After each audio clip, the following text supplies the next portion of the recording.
கரு உருவான பிறகு கருப்பையில பதிந்து வளரக்கூடியதுல நிறைய பேருக்கு பிரச்சனை இருக்கு. ஸோ புவர் இம்ப்ளான்டேஷன் அப்படின்னு சொல்றோம். கரு உருவாகிறதுல நிறைய பேருக்கு பிரச்சனை இல்லை. 40 days ஆனா 45 days ஆனா ப்ரெக்னென்சி கார்டில் டபுள் லைன் பிங்க் லைன் வருது டாக்டர்.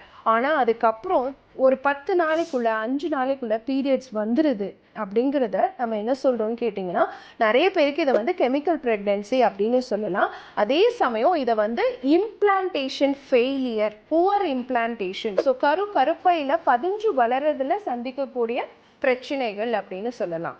ஸோ இதற்கான காரணங்கள் என்னென்னலாம் இருக்கலாம் அப்படின்னு சொல்லி பார்த்தீங்கன்னா, ஒன்று ப்ரொஜெஸ்ட்ரோன் அப்படிங்கிற ஹார்மோன் இருக்கு இல்லைங்களா, இந்த ஹார்மோன் குறைவாக சுரக்கிறது. குறிப்பாக பிசிஓடி பிசிஓஎஸ் மாதிரியான ஹார்மோன் பிரச்சனைகளில் இந்த ப்ரொஜெஸ்ட்ரோன்கிற ஹார்மோன் ஒன்று குறைவாக சுரக்கும். ரெண்டாவது, இந்த ப்ரொஜெஸ்ட்ரான் ஹார்மோனை ஏற்றுக்கக்கூடிய தன்மை குறையும். ஸோ ப்ரொஜெஸ்ட்ரான் எதிர்ப்பாற்றல் அப்படின்னு சொல்கிறோம். ஸோ ப்ரொஜெஸ்ட்ரான் ரெசிஸ்டன்ஸ் அப்படின்னு சொல்கிறோம்.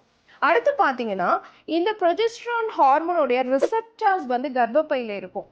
அது சரியான முறையில் வேலை செய்யலை, அந்த ப்ரொஜெஸ்ட்ரான் ரிசெப்டார்ஸ் ஃபெயிலியராக இருக்குது, அது சரியாக வேலை செய்யலை அப்படிங்கும் பொழுதும் கரு பதிந்து வளர்றதுல பிரச்சனைகள் ஏற்படும் அப்படிங்கிறத நம்ம தெரிஞ்சுக்கணும். ஸோ இது எல்லாத்தையுமே நம்ம கரு சரியாக பதியாததற்கான காரணங்களாக சொல்கிறோம். அப்போது சரி டாக்டர், இந்த காரணங்கள்லாம் எங்களுக்கு புரியுது, ஆனால் இதை சரி பண்ணுறதுக்கு நாங்கள் என்ன பண்ணணும் அப்படின்னா, சின்ன சின்ன உணவுமுறை மாற்றங்கள் உங்களுடைய கருப்பை சுவரை தயார்படுத்துறதுக்கு சப்போர்ட்டிவாக இருக்கும். என்னென்னலாம் செய்யணும்னு பார்த்தீங்கன்னா, ஜஸ்ட்டு நீங்கள் இருக்கிற வெயிட்ல இருந்து கொஞ்சம் வெயிட் லாஸ் பண்ணீங்க அப்படின்னு சொன்னாலே 5 to 10% உங்களுடைய இம்ப்ளான்டேஷன் ப்ராப்ளத்தை நம்மளால சரி பண்ணிக்க முடியும். ஸோ கருவை ப்ராப்பராக பதியறதுக்கு நம்மளால சப்போர்ட் பண்ணக்கூடிய முதல் காரியம் உடல் எடையை கட்டுப்பாட்டில் வச்சுக்கிறது.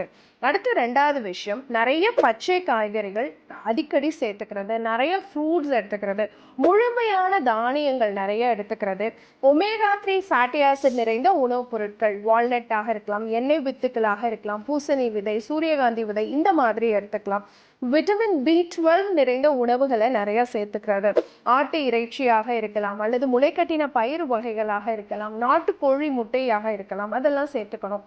அதே மாதிரி வைட்டமின் D சத்து நிறைந்த உணவுகள், நாட்டுக்கோழி முட்டை, சூரிய ஒளியில் போடுறது, எண்ணெய் வித்துக்கள், செக்கில் ஆட்டின எண்ணெய் வகைகளை பயன்படுத்துறது, இதெல்லாம் சப்போர்ட்டிவாக இருக்கும். கூடவே சின்ன சின்ன உடற்பயிற்சிகளையும் சேர்த்து நம்ம செய்ய பழகணும். தைராய்டு ஹார்மோனை முக்கியமாக கட்டுப்பாட்டில் வச்சுக்கணும்.